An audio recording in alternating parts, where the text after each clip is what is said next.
Team L was victorious in that one. Hopefully Liverpool victorious tonight. Thank you so much to like the nearly 1800 watching along. If you don't mind, please do press that like button. I know we say it all the time. It really does help us out. We don't ask you for much.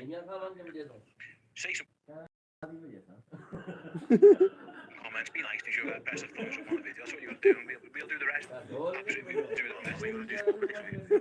If you can't do a video, got one that you are desperate to have. Well, I've already said mine earlier today. Did the Red Cartel show earlier today, ladies and gents, and I gave out a 3-1 score prediction. I haven't got confidence that we're going to keep clean sheets yet. I said 3-1. Clean sheets are like squeaky bum time for me right now. I can't see us keeping them yet.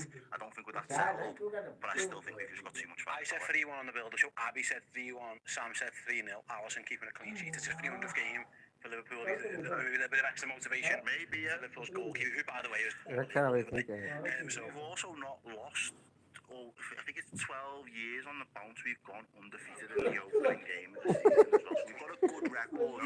Twice, right? Like footy boat as well. Liverpool don't lose on Fridays. Liverpool win every game. With touch wood, Mo Salah scores every opening. Do you know what I mean? When you're watching with us, we don't. I've captain Mo in my fancy footy team for that reason. So you've gone 3-1. I've gone 3-1. What do you think? Before we let you sit in the hot seat. I'm going to shock you. I'm going to say 4-2 Liverpool. Okay. I don't think we're settled enough to be 2-0 in, people. I don't know one said 2-0, you know what I mean? Liverpool 2-0 doesn't feel there yet. No. I think we're going to see a bit of back and two shit going down. So let's have a little look at the comments. That's a big name. It says 6-1. We've had Cubanos. 4-1. Gibbo's gone 3-1. 5-0. 3-2. Dizzy, nice name. I mean, some of these names today, man, don't make it easy for me, are we? Yeah, Liab. Cousins have got that wrong. 3-1. KJS. J7 says 4-1 as well. Charles is going for a 7-2. Calm down, Charles. Calm down. I hate that scoreline. Don't want to hit that scoreline. It didn't bode well for us at any point. Right then, me and Elle are going to take a quick break. We're going to leave you in the very capable hands of Dan Club. This will be the fan interactive where you can have your say on anything. It can be about this game, it can be about transfers. There's David Beckham looking a goalie. That was you the other day when Dan.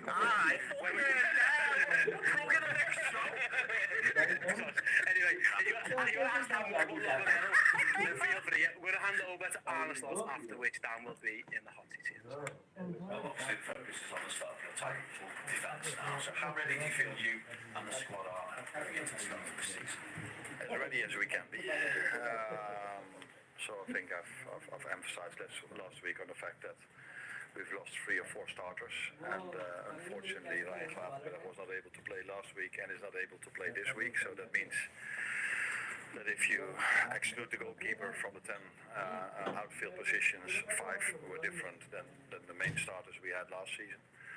And if you then look at the quality we bring on the ball, I'm very happy with that. Without the ball, it's 8 out of 10 times, also very good. But the aim at this club is not 8 out of 10 times, it's 10 out of 10 times, and that is the fine-tuning. We still need to fight defensively. Went in pre-season one time better than the other one against Bilbao. I was really pleased with our defensive performance because we didn't give away any chance at all, I think, out of open play. But we did concede 2 set pieces. Against Palace, we conceded the main chances we conceded where we lost the ball ourselves. So it's been ups and downs, where the downs were not so low. But I think there is the big goal for us still to improve, which is normal, I think, for everyone in pre-season. Let alone if we not only lost 3 or 4 starters, I think we've lost 5 to 6 players that played quite a lot of minutes for us last season. And we brought in 4 new ones, so then it's normal that there's a little bit of adaptations, but we are definitely ready for the league. Everybody, welcome back to the Redmen TV and your fan interactive part of the show. And Liverpool taking on Bournemouth, beginning the defence of our Premier League crown at Anfield under the lights on what's set to be quite an emotional evening. Obviously, whilst also the football will take centre stage, the Diogo Jota tribute, I'm sure, will be fitting and well observed. So yeah, lots and lots to talk about over the next few hours.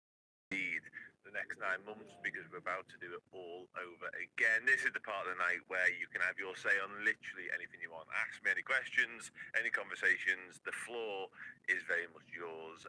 Carl, I wanted to bring this up. I know this was from a little while ago in the chat, but I've just scrolled up and seen it. Yeah, I really enjoyed heading on Liverpool fan in Japan as well. It was a real pleasure. So, yeah, let's chat, shall we? How are we feeling? We've just done score predictions. Feel free to keep them coming back in. Dan the man is back. How are you, my friend? Hope you are well. Hope you've summered well. Pumped for the new season. Number 21, here we come. I hope you are correct. Yeah, I think score-wise, we've seen a whole range of different scorelines coming in. From the conventional 2-0 Salon Akatike to the 4-3 wildness that this will be. I must admit, more in this camp than I am anything. And I'd love to sit here with the utmost confidence, like I did for the majority of last season, and say this Liverpool team aren't conceded today. We're far too strong, we're far too firm, we're far too structured. That doesn't feel quite as obvious so far, I think it's fair to say, and that's fair enough because we're still in what's nearly throes of the summer, still transfers to be done. We've literally confirmed one tonight, as I mentioned a moment ago. Leone, we understand, is literally an Anfield experience in the atmosphere, I believe, for the first time, so what a night that's going to be for him. But yeah, it's still all positive, and I'm still backing us to get the job done. I just don't think it's going to be quite as comfortable and as serene as certain Liverpool games might have been this season, including ones against Bournemouth. Yeah, I'm happy to bring that comment up. Let's not go into detail about what it was. It wasn't some people may think it was the finest moment. I like to think I've had better moments in my life, stroke career up until this point. But yeah, I'll let you be the judge of that. I've had a sound summer as well. I hope the same applies. I hope we're all well. I usually sort of kick off these shows asking if everyone's okay, and I hope that is the case. Somebody's going for a piece of the 9-0 demolition we did at Bournemouth a couple of years ago when Scott Parker's cardigan was a really poor choice, because I think I'm right in saying it was a red hot day in August, and B, I think that was the last time he managed Bournemouth. Like, that was him sacked after that job, wasn't it? I'm sure he got the bullet after that. Feel free to correct me. But yeah, that 9-0, I don't see a repeat of that personally, but I'd be here for it if that was to be the case. Don't get me wrong. We're having a 5-3 Manchester. I've gone 4-2. Try and go the whole game without celebrating. Don't really want to do that. That doesn't feel like what we should be doing. Dan, once you've got the Forest game in November, what's the chance it would change? I assume it's currently a 3 o'clock kickoff on Saturday, and my rule of thumb on Liverpool fixtures is if it's currently down to 3 o'clock kickoff, the likelihood is it won't be that. Liverpool will play genuinely. Somebody will have proper numbers on this and be able to do more research than I'm about to do off the top of my head. But like, we'll probably play maximum like 8, 10. 3 o'clock kickoffs Saturday, if that. Like, it feels like we hardly ever have them because we're always chosen for telly. And there's even more games on Sky this year.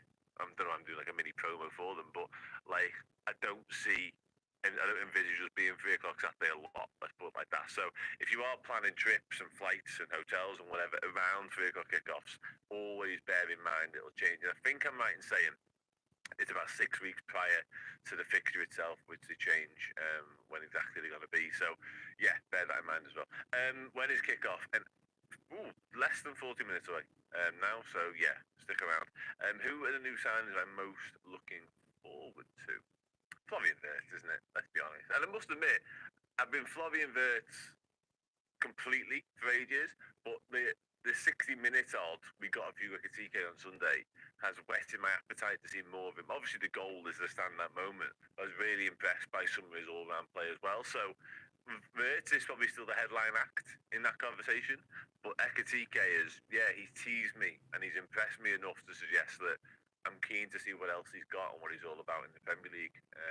And again, I said it before in the previous bit of show, like the Isak stuff, the Isak speculation, will it happen, won't it happen? That's not for his thinking. That's not for his psyche. He's just got to go about his business, and it's his shirt until it isn't. And he's got a head start on Alexander Isak and whatever his Liverpool future or not looks like. So do the business, score the goals, be the main man, and then the rest will take care of itself from his perspective. I'm certain of it. Frimpong versus Menu could be a battle for the ages as well. The scores. I do want to see some. I know we got an assist at the weekend, but I do want to see him score and have that real announcement, I'm here moment. I think Florian Wirtz is due one of them, and I don't think we'll be waiting too long for it either, for what it's worth. Do we sign Isak? Yes or no? Yes, still, in my opinion. I think there's been a little bit of movement from the Newcastle end as well, surrounding Johan Visser, of course, and Gonzalo Ramos. Craig Hope was reported earlier on, so I don't think we're a million miles away from seeing some, if you'll pardon the pun, hope in Liverpool's pursuit of Alexander Isak. If Giovanni will anything to Sergio, I don't think so. No. And I'm feeling Kirkos will do well tonight. Yeah, likewise. And again, up against the whole team, bit of extra incentive for him. Somebody a moment ago mentioned the bench and the weakness of it. We touched on it earlier on, but I do think it's a point worth having a chat about again because I think it's accurate. And I was thinking earlier on when the lads were chatting about something else, I'm still paying attention, is that bench itself isn't stacked right now. I think there were certain games last season where it was, and we just sat here and marvelled at the strength of the bench that we had with all the senior recognised internationals, international captains, plenty left, right, and centre. That isn't quite the case anymore. So I'd say it's a bad bench because I don't believe it is. But when you also add into the mix that Harvey Elliott's future is very, very, very uncertain, Federico Chiesa's future is still somewhat uncertain. Trainione is a real talent. Ryan Gamo is a real talent, but still very young. Joe Gomez is literally been back in training for like 2 days. All of a sudden, the bench can look even weaker. And I know you've still got Ryan Gravenberch and Conor Bradley to add back into the fold, so that strengthens it. But it does hammer home and lay bare the reasons why we're still looking for reinforcements in the market. So I've just seen a selfie from Giovanni Leone, which I need to pay attention to, obviously. Yeah, it does, again, more reason and more stock into the explanation as to why Liverpool are still looking to bring in further players, including Isak. There's murmurings beginning about a winger now, and I do think that's important too, because I am the biggest fan of Ngamoa, and I think he's got a really, really bright future ahead of him. And all the talk from Arne Slot and Liverpool Football Club in general is you don't want to block his pathway. We really think he's a player for the here and now. That's all well and good. However, what I will say is, when the going gets tough and push comes to shove, and Arne Slot needs to turn to someone on the bench. One of the biggest conversations we had around Arne Slot last season, and maybe where he was falling short, maybe he didn't quite have full trust in the bench, and this point is kind of what I'm talking about here, is he never had 15, 16 players to turn to, it felt like, on any given week. He had a core of 12, 13 that he really, really trusted. And I don't think that's left him yet. He may well have 14, 15 this year when all our business is done and dusted. Hopefully Gahey, hopefully Isak, who knows, another wide man as well. I just think when we're in a big game, any Premier League game is a big game, ultimately. Any Champions League night's a big night as well. And we are turning to the bench, and he does look at Ryan Gamoa. As much as I think he's excellent and going to be a superstar, I'm just not entirely convinced Arne Slot will see him as a feasible, viable option. Certain games when we're winning, but if we want someone to change a game, I think we need to bring in a more senior, ready to go, more experienced option. That's just my personal take, and that isn't to say Gamoa still doesn't have a part to play in the first team this season when it comes to cup minutes and what have you. But yeah, I just think we're lacking a wide man. And Chiesa could not be this, but let's be honest, Chiesa could have been that for the past 12 months, and he hasn't been for whatever reason. He could have been that last Sunday at Wembley in the Community Shield, and he wasn't. So I think already all the noises around Chiesa and indeed in Gamoa were like, oh no, he's a proper option for us. We're going to see more of him, etc., etc. And then the first chance you get, you don't. I was a bit like, old habits die hard, I think is kind of the point I'm trying to make. But let's wait and see. Tonight might fly in the face of everything I've just said, and Mura might come on, and Chiesa might come on, and they might actually be genuine contenders for us this season. But let's just wait and see. And I think Rio will get game time. I absolutely do. And I'd love to see him as well. But I just wonder where that game time comes, and in what game states it comes more than anything else. Like, I think FA Cup and Carabao Cup are absolutely situations whereby we'll see him maybe start games. But 1-1 against Man City away at the Etihad.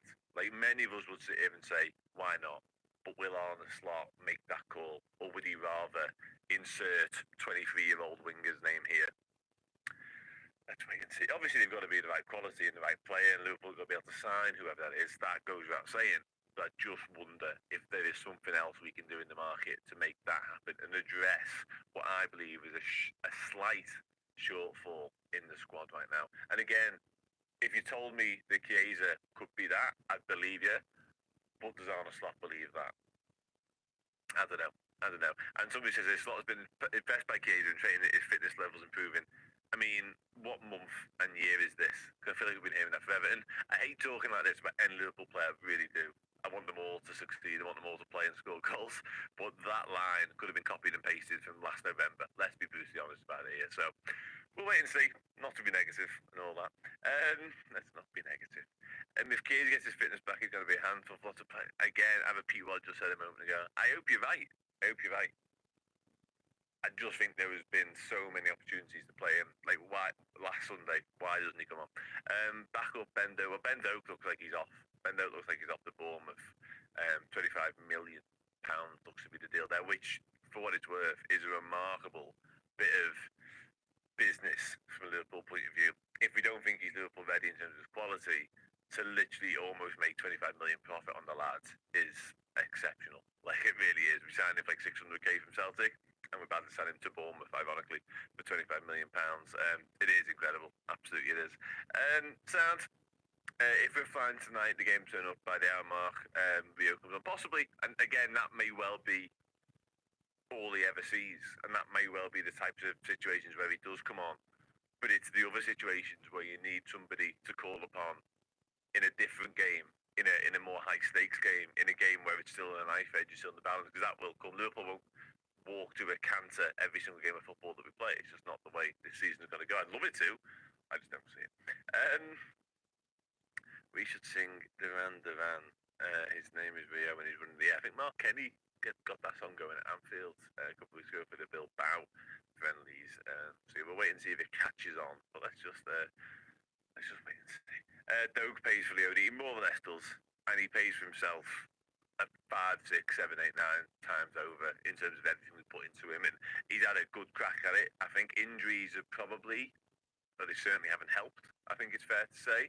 I've been a huge fan, and I think I wish him all the best, certainly, when it comes to his move. He's been withdrawn from the reckoning tonight in the squad. Nothing's been confirmed yet by either club, by the way, but he was meant to be a part of at least the sort of the travelling to Anfield squad tonight, and that has been stopped. So you'd imagine we're not too far away from an agreement being struck there. And no, Gravenberg is not starting because he is suspended for this game of football. So yeah, Coutinho pays for Leone. Coutinho pays for all our transfers forever. That bit of business, that £142 million will never stop paying for anyone Liverpool sign. Let's be honest. Do you think Newcastle have a few until Isak's after we play them to score versus them at St James's Park? I think in terms of saving face, I think that would be smart. And it's not just in terms of like what it looks like from a PR perspective.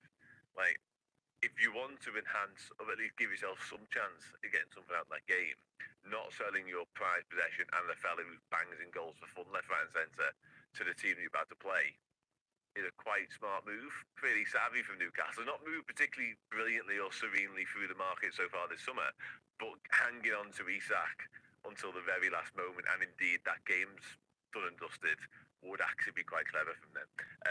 But yeah, let's wait and see. I said it earlier, I do think Isak gets done, personally. And I think Newcastle are now finally acting like and moving in a way that might allow us to do this bit of business in terms of the transfer stuff that they're trying to do. I even think, to a certain extent, I think Visser being confirmed as Newcastle player, whilst he's been very much billed as the Wilson replacement, may just be enough to get the Isak wheels in motion. It would mean they'd have to go and do more in terms of like they would have to go and still sign the big money target. But yeah, I've got a hunch that Visser alone might be enough for Isak and Liverpool to start conversing if they haven't already. Isak could be last minute. I said this before upstairs. Like, I feel like we're like 18 days in the market left. My maths isn't great, so maybe not that. But there's loads still to be done, isn't there? There's like probably 4 or 5 outgoings, including loan lads that will probably leave between now and the end of the window. Maybe a couple on the bench tonight as well. There's obviously the Gahey conundrum stroke saga. There's the Isak saga, and now you've got the intrigue of throwing that wide versus how forward into the mix too. Like, there's all kinds going on. It's going to be fascinating and really busy. Dan, how do we do our domestic for man the match? We can't. Oh, me and you, my friend. Sorry, I didn't even read your name. I started reading your comment. Yeah. Do you know what? DM me and I'll send you a number, and then we'll just go back and two about whether or not Tom Sabazlai should be man of the match. Let's just do that forever. Because now when Vert's on the pitch, one of us needs to change our favourite. Yeah, it's a good point. I mean, I'll be honest, as it stands right now, McAllister he still has my heart. So I haven't flitted away from him just yet. And I don't see it happening anytime soon. I might have my head turned, don't get me wrong. I might have a chat with Foreign Vert at some point. But as we sit here right now, it's McAllister till I die. So yeah, but feel free to DM me and I'll send you my number, as I will with you as well, my friend. We should have done this ages ago, let's be honest. Paul Bendo has to take a translator with him for his Bournemouth medical. I mean, I'm sure that's not true. I'm sure they understand the Scottish accent down there. They've got a couple of Scots, haven't they? I feel they've got one or two Scots in their squad already. They definitely had them down. Ryan Christie was there. Ryan Christie there? I feel like he's there. So yeah, they've definitely had Scottish footballers. So yeah, Richard Hughes is Scottish and he was from there. Well, not from there, but you know, he was there. Beware of you, Semenyo. Yeah, I think Bournemouth come back to tonight's game before we start to wrap up. Bournemouth have threats and they will pose a threat to Liverpool tonight. There's no two ways about that. I'm going to put that on the screen because, I mean, I don't condone any of them. I think that's worth saying while it's on the screen, but it's still quite a funny thing to say.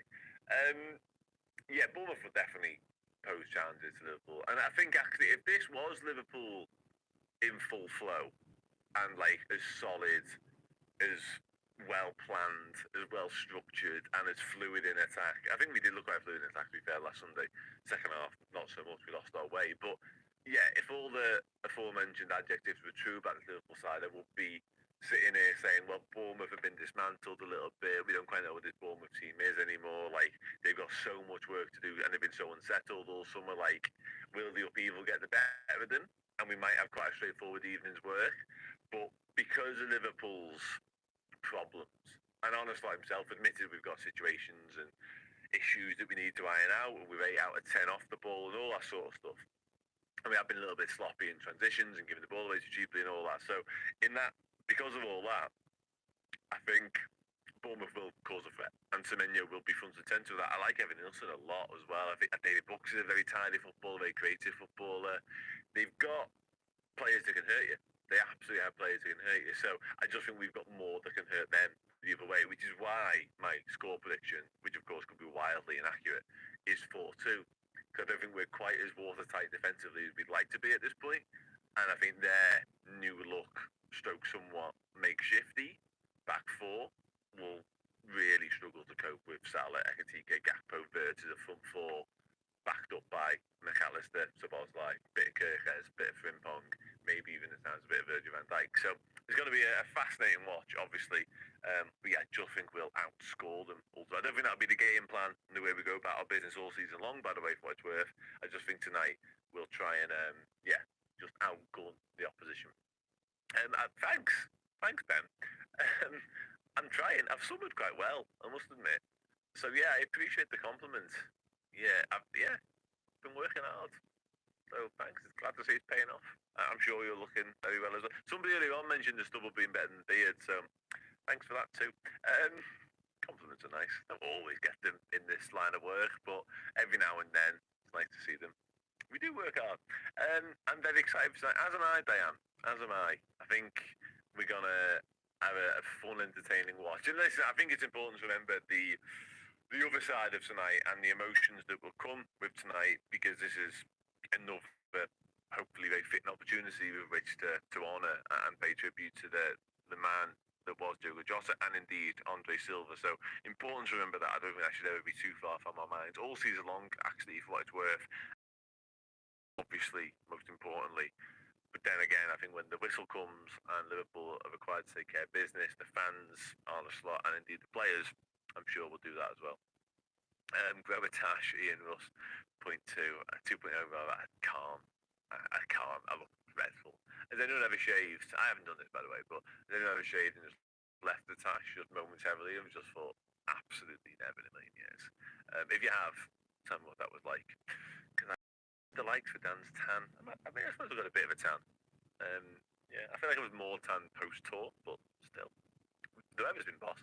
We need the intensity rather than this laid-back attitude that we've had. I mean, yeah, and I'm sure tonight we'll see another step up in that intensity because, let's be honest, the stakes have gone higher.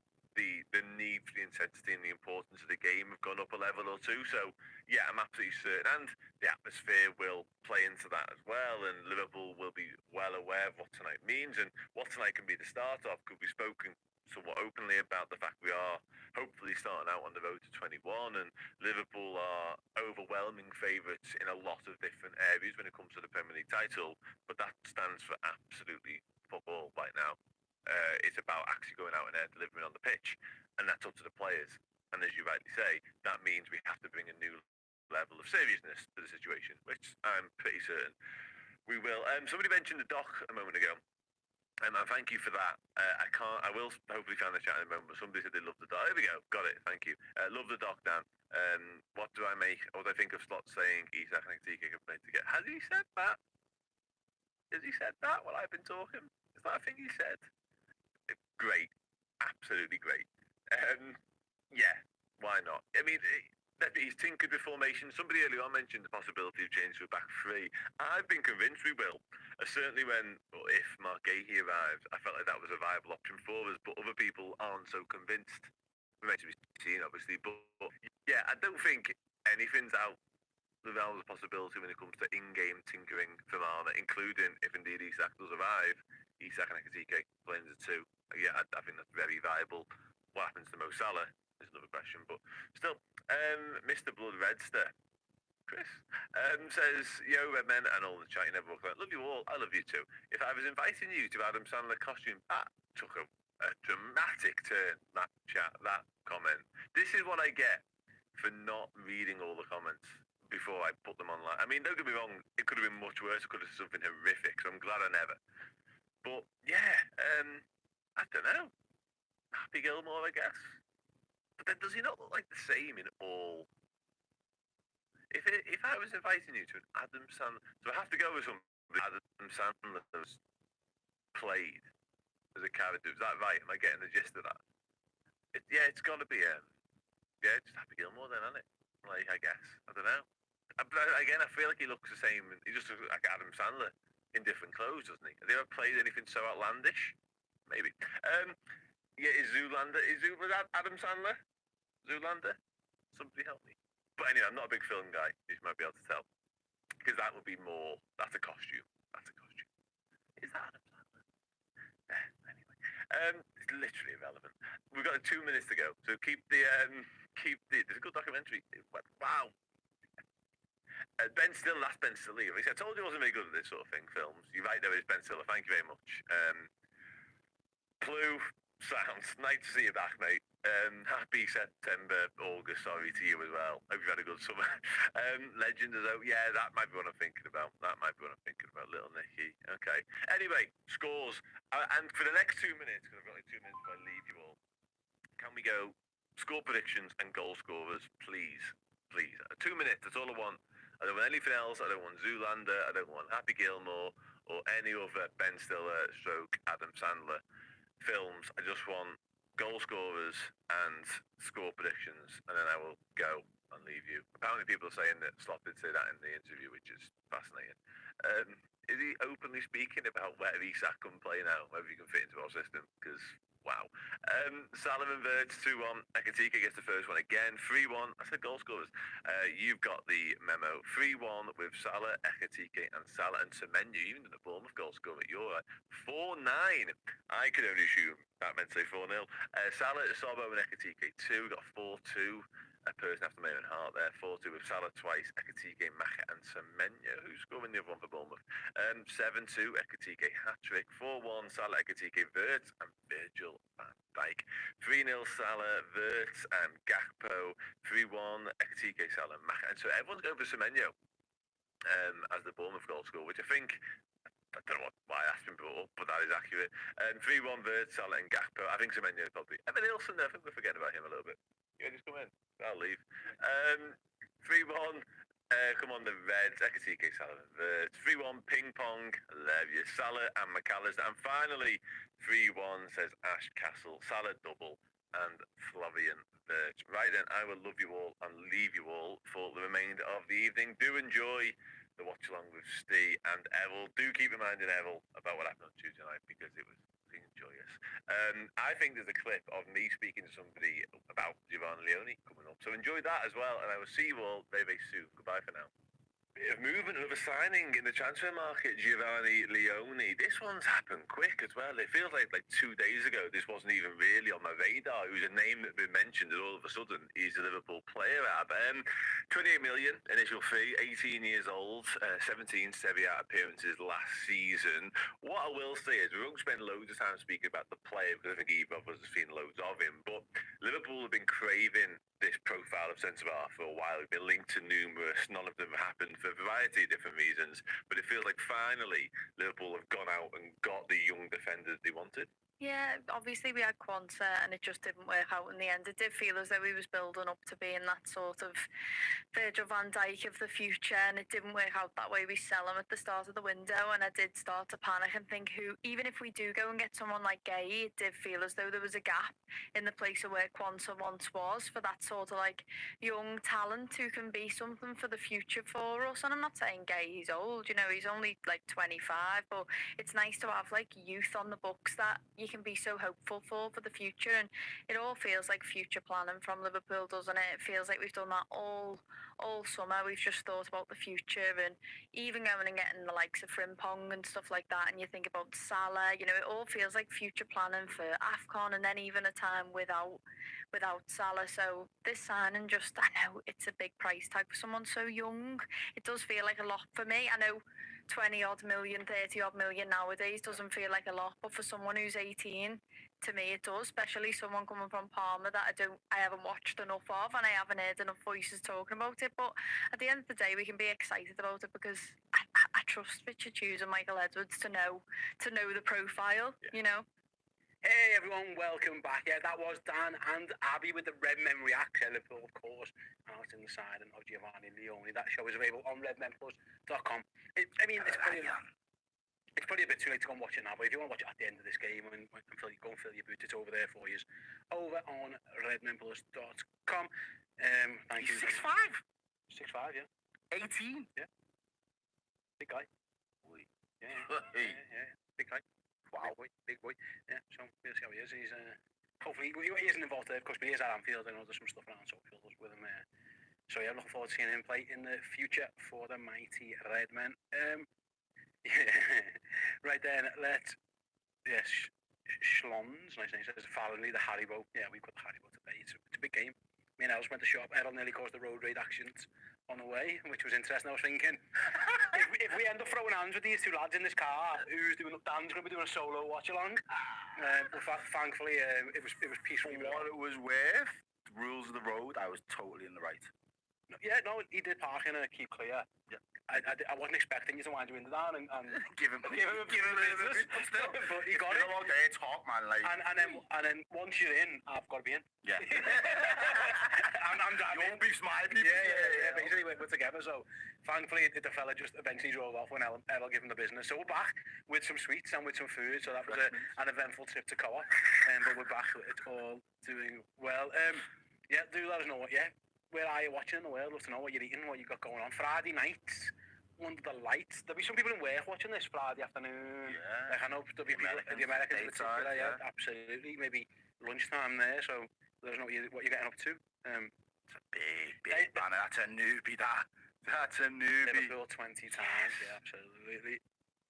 Yeah, Kyle's in Nashville, just finishing work. Shout out to all the people getting out the office, get home early dark. Get your weekend started right. Tell the boss, Steve Orr said I can leave. Yeah, you've heard it from the gaffer. The gaffer's made the call. You can leave early. Down tools, get in the car, head home, put the telly on, put your YouTube on, tune in with us. Jobs are good. Say, listen, gaffer, I'm not going to do no work anyway because I'm watching the Reds. If anything, I'm a negative influence on the building. Yeah, exactly, yeah. Or just now throw a couple of sneezes in. Get your excuses in early. And then, Reds go. I would probably have done that yesterday. I'd have started You just started about 4 o'clock, just a little drive through. Yeah. I'd have been. Not like you ever pulled a sickie. No. Not here because I can just do it on, but in other jobs I have. It's been known. I just if I didn't want to come to work here, I just wouldn't. What are you gonna do? I mean, I would miss it if it was. No, just, I wouldn't do that. No watch along, and it was just me, just sat here with just like. If I really wanted to, I could just do that. But I wouldn't ever do that. I'm too good of a guy. We got a scouser in California saying it's lunchtime. Big up you, Nicali's son. Hope you enjoy. Let's see. Sylvie Ray says, fun fact, Ekatike's name is a palindrome. It reads the same forwards and backwards. It does. That is true. And so is his number, for what it's worth. It's no longer a fun fact though, because I've heard that fact 5 times. It's a fact. It is a fact.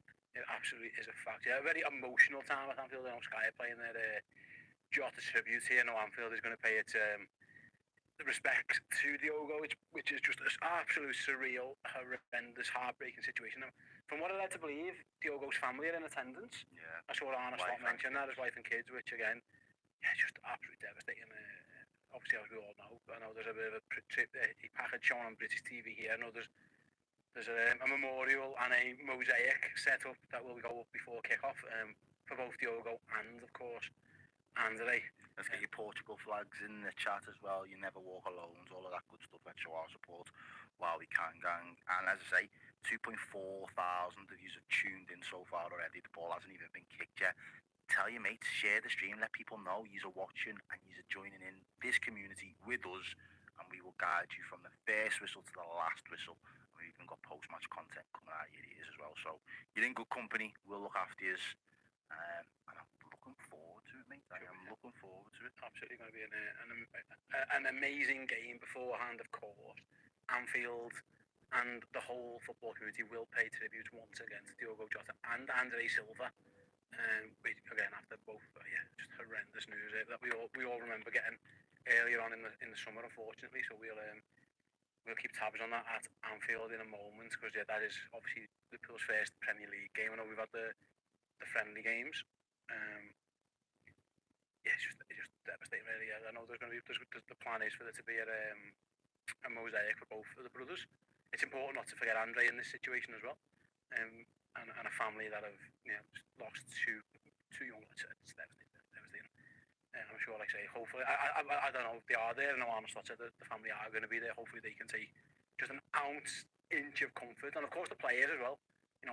Not enough, I don't think, has been mentioned about that. Like, that they are grieving players, so that I'm sure they might take some solace from it as well. And big up, I don't say this often, probably won't say it again, but big up Chelsea as well for what they've done earlier in the week as well. I thought Chelsea players donating really classy touch from the Club World Cup. They've donated some of the winnings from that towards directly to the family as well, not even to like a charitable cause or anything. It's just gone directly to the family. So again, I think it's just highlights how much of an impact the incident has had across the whole footballing world. I think a lot of people certainly will be in support of everything that we do for the family at this moment in time, but just in fact that Liverpool are making these tributes, it's hard to find people that will kind of hate on us for doing that, I think, even in these times. So it's nice because you can put rivalries aside for 1 minute, because you realise there are bigger things in life than just football. So lovely touch by Chelsea. And again, I know a lot of clubs, when they visit Anfield at some point this season, I think even Roma, they had a friendly against Everton on the weekend. A couple of their players and their head coach came and made their tributes and wants to pay their respect. So it's going to be something that we're going to get used to this season, even if it doesn't feel like we'll ever be used to it. But it is certainly very touching and very fitting. So really do appreciate all of the support. Yeah, absolutely. I'm sure there will be a tribute going up very, very shortly. Just to let you know, of course, one more time, team news then for the game. Liverpool's team: Alisson Becker, Milos Kerkez, Virgil van Dijk, Ibu Konate and Jeremy Frimpong, Dominic Szoboszlai, Alexis McAllister, Florian Wirtz, Mo Salah, Hugo Ekitike and Cody Gakpo. And the excuse me, Bournemouth with plenty of changes. They've got with injuries and players have been sold and all kinds. And obviously sackings. They've got a much changed team than what we've maybe used to, especially at the back. So they've got Petrovic, former Chelsea goalkeeper, now in goal.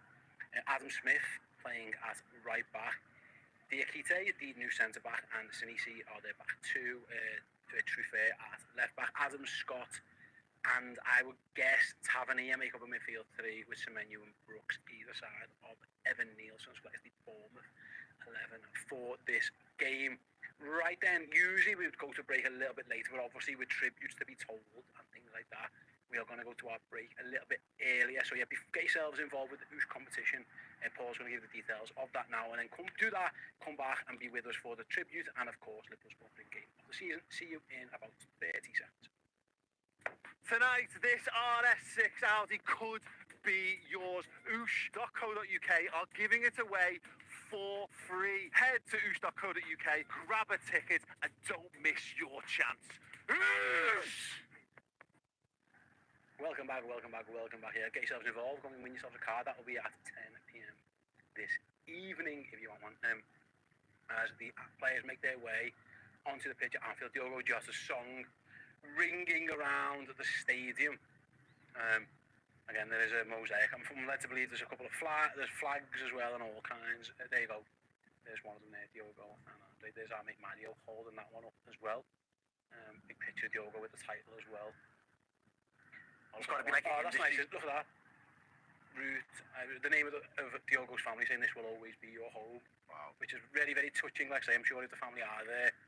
And my guess is, even if they are, they might have asked not to be shown on camera, I would guess. Yeah, I might be wrong. Out of respect, I'd hope that they wouldn't start just panning the camera to them, like, do you know what I mean? You can never say too much about British broadcasters, but yeah, out of respect, the least you can do is just allow them that little bit of privacy. I might be wrong on that, but there's just an assumption, but yeah. Anfield full of green and red for Diogo Jota. Big Portugal flags there flying as well. For Liverpool's number 20 forever, number 20, obviously that shirt number's now been retired. And anyone who's been buying the new shirt with that number on the back, of course, there's been a donation made to the LFC Foundation in Diogo's honour. There will be a tribute, of course, in a moment. From what I'm led to believe, 2 stands will be holding the mosaics, one for Diogo and one for Andre. And of course, a very emotional Yen of walk alone. It's interesting, Ella, because yes, like the game's of course the game's important, the game's the game, but for the next 4 minutes, Anfield's going to do what Anfield does best: rally rounds people when they need it. That's what the Liverpool fan base do, and I'm sure it'll be very much appreciated by the entire Jota family for sure. Oh, absolutely. And again, that rendition, If You Never Walk Alone, now it goes up a couple of notches, doesn't it? And it just, makes the hairs on the back of your neck stand up, because everybody's pouring in the emotion of what's happened earlier in this summer into it and what it means. And the players shouldn't forget it. They are only human at the same time, but if you can channel the loss, the hurt, the pain, and obviously try and pour it into what you give to the team on the pitch. It's not to say that you're going to be brilliant every single time you step onto it, but in terms of if you carry that memory in the right way, it should serve you as added fuel more often than not. And I just think the crowd will be there. They'll push you. They'll give you that extra edge and that extra urgency to try and deliver for us. But I think in terms of it being living long in the memory, I think Diogo Jota's impacted so many players in and around this club that they felt that he was an absolute gent of a man and an absolute superstar as a footballer. So they will want to do their utmost to make sure that we can honour his memory in the best possible way as often as possible this season. So tonight's the start of what will be another long campaign, but we've got to find a way to channel all of the emotions. I can't say any emotions are right or wrong, but we need to channel all of the emotions to try and get the best out of this team as well. Absolutely, indeed. And yeah, players gathered in the centre circle ahead of the game. Massive rendition of You'll Never Walk Alone. Rings around Anfield. Some emotional men there for sure, and why wouldn't they be? Absolutely. I think I meant on the pitch. On the pitch. Yeah, in the stadium, absolutely. Yeah. Do you know what, Matt? TK reminds me of a young Snoop Dogg, Okay. He looks, apart from the blonde highlighted bits, he looks like a young Snoop. There it is now. Yeah, absolutely. So yeah, the green and red and white mosaic goes up on the cop and on the kind of like stand as well. Mosaics over tifos, by the way. I just think that just looks belter. DJ 20, and you've got of course AS 30 as well on the other one.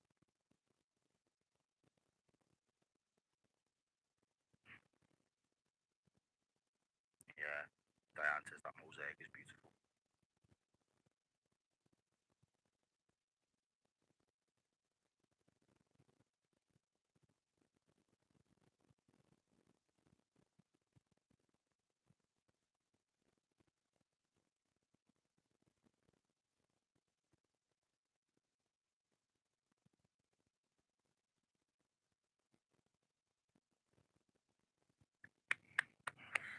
Anfield does what Anfield does best, pays its respects. And now, yeah, hopefully these fellas, been through a lot of people, it hasn't been mentioned, but hopefully they can hopefully then they'll get their heads right, get themselves on this game and try and get 3 points for Liverpool. As Van Dijk calls them and rallies his troops to come and do a little bit of a huddle. Yeah. Before kick-off. Onslaught there, looking very formal now as the gaffer of the defending champions. Blazer, he means business. That looks like very much business attire, innit? Like, yeah, then looks like we are moments away from the start of the Premier League season, with Liverpool defending the Kop in the first half, attacking towards the Anfield Road. Then Dominic Szoboszlai will take the kick-off. And yeah, Liverpool, defending champions, get the right to lead from the off. Let's win this. Say that again. Let's win this. Go top and just stay there. Stay there, innit? Do a nice G&A from early. Job's a good one. As Virgil van Dijk kicks it along, the Premier League season is up and running with the champions at Anfield again at home to Bournemouth in blue. Liverpool in the new Adidas red and white kit. Ibu Konate's touch wasn't the best, but Liverpool have managed to clear. For now, it's a bit of a scrappy opening 20 seconds. Balls everywhere, but Liverpool have it under control with Jeremy Frimpong. Let's have a song to start us off with.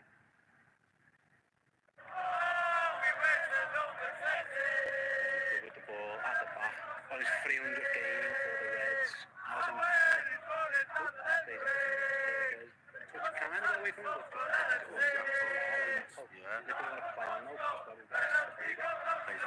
Find his mate. Frimpong, he was asking for the back there. He wanted the return ball played into him very early. Yeah, Virch made the forward run. Didn't quite get there. It was a nasty challenge really on Gakpo. That's a poor. It was McAllister, wasn't it? Yeah, it was McAllister. That's what we did too much of that at Palace. I remember Arnold when he first came in saying like too many risky low percentage passes. That was definitely one from Alexis McAllister. Hopefully that he'll get that out of his system.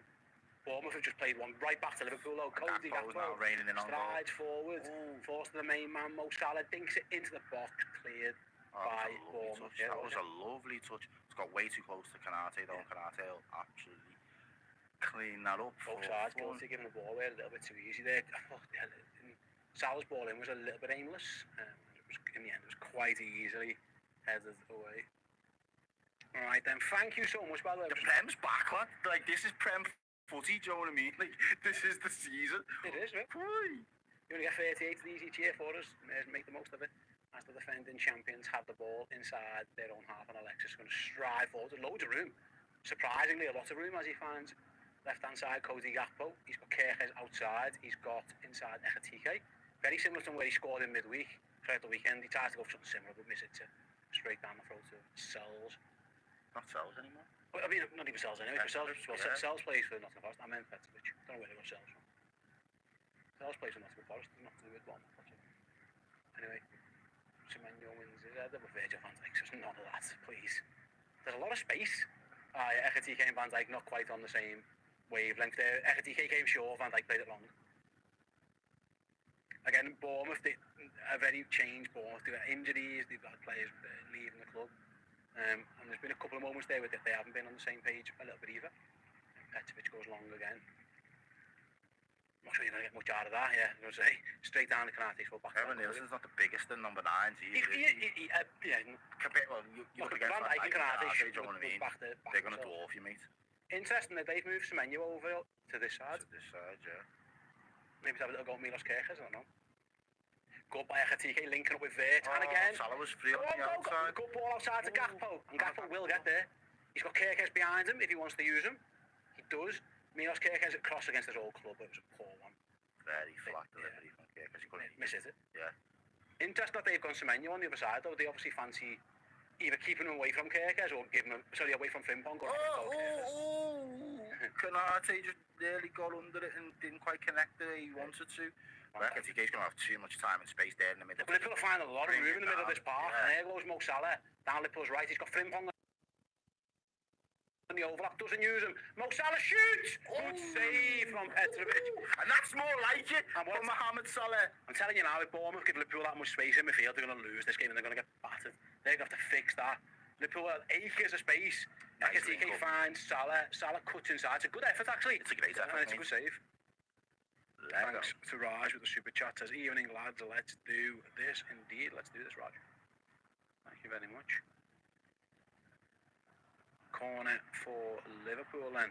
Florian Wirtz goes over to the corner flag to take it with his F50s on. And he plays it. No. Still down the line one, maybe a little set piece and all. He's got it back anyway. Dinks it to the edge of the box all the way out to Frimpong. Is he going to shoot? No. Plays out to Salah. I mean, if that was a set piece, I'm not sure it worked. Yeah. But Salah's going to whip it back in. Van Dijk header! Oh, just And leading him back. The big fella should be doing better there, Steve for me. The big fella should be doing better. Try and get it on target. Liverpool, it looked like a little bit off the training ground. I think it wondered that should be Anything Ekatike away, header, yeah, you to know. get- Let's see. No, I don't think he's going And to be fair to Virgil, he was leaning back away from it. It was just like a yard or so behind him. I don't know if that was how it was meant to be planned, but it worked out that Van Dijk had a free header. I'd say he was just, the way he was stretching back made it really difficult to get that on target.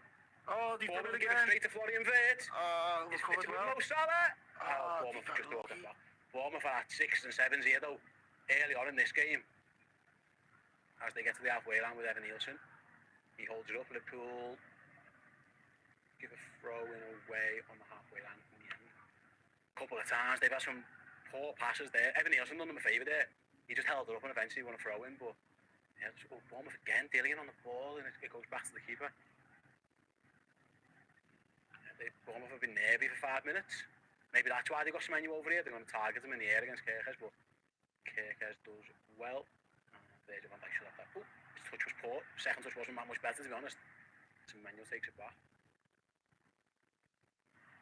Even that's a risky pass, so he's just got away with it. Number 5 there picks it up.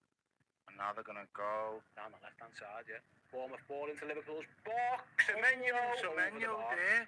I think Kerkez did well, actually. I think he does. He just holds him up, doesn't he? Doesn't let him get across his body. Stays goal side. I think it's the new lad, Trufer, who got in. He played. Yeah, the battling straight away. Oh, he doesn't. He does enough, doesn't he? He does enough, doesn't He he? doesn't give up, does he? And in the end, Semenyo blasts over the bar. But a little warning for Liverpool. He wanted to get that ball into the box early, didn't he? I think Kerkez just about did enough on that one. But their gaffer was applauding it. That's obviously a tack that they want. Try and get him into the box early. Yeah, they definitely switched Semenyo's sides for a reason. As Gakpo wins his header, flicks it on. Here you go. When it has to be hold it up. Got too many of them around him, really. Bournemouth win it back. Going long again, looking to the left-hand side. He slips, though, and Frimpong's header Isn't the best. goes running by Szoboszlai. But Szoboszlai's there to bail him out, and then he Concedes the throw, was he? Yeah, just about, but it was good. good coverage. I think it was Brooks who slipped. Frimpong won the header, but then it was a little battle on, and eventually it's a throw into Bournemouth. This could be a long one, it looks like. They're setting the long throw. Mo in the long sleeves, looking $1 million.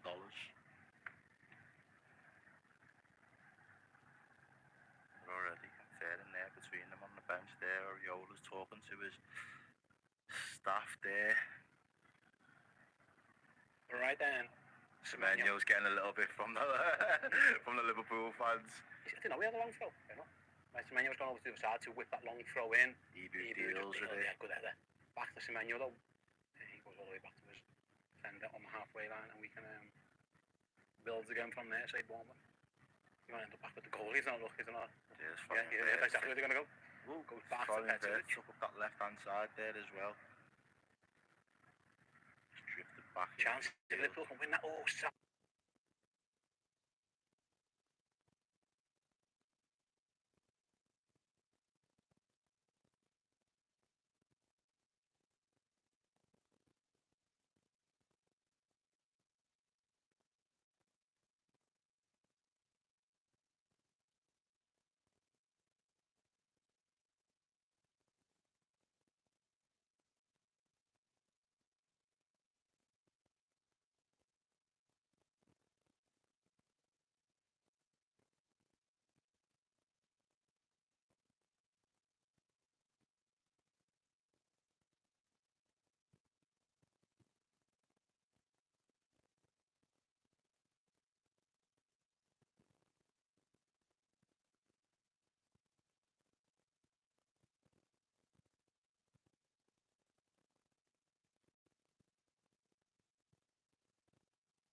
ये किसका mobile है?